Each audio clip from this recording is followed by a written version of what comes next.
Mari Mari Compulamien. Somos el Festival Internacional de Cine y las Artes Indígenas en Wallmapu y trabajamos desde Temuco, en territorio mapuche, al sur de este país denominado Chile. Con nuestro Cuzao, nuestro trabajo, buscamos dialogar sobre lo que vivimos las comunidades del territorio mapuche y otros pueblos originarios del mundo, desde nuestras voces. La selección oficial de películas refleja nuestro interés en la autorrepresentación y en las miradas anticoloniales.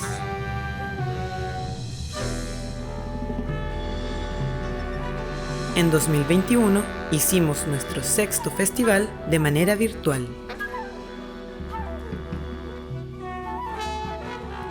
La tecnología nos comunicó con territorios a los que hasta ahora no hemos podido llegar y nos permitió sostener el trabajo territorial en pandemia.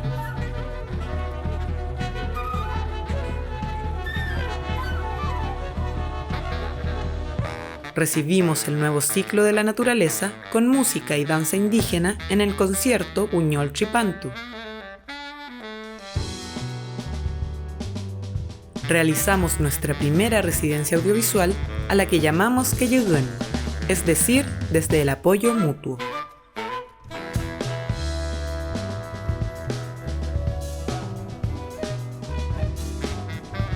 Poco a poco nos reencontramos en las calles con FIC Wallmapu bajo el azul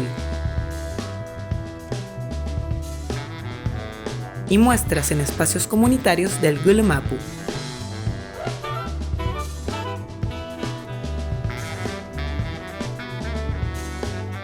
El 2021 fue un ciclo de mucho aprendizaje, abriéndonos camino a la recuperación y fortalecimiento de nuestro mapurungún y de otros conocimientos de nuestro pueblo.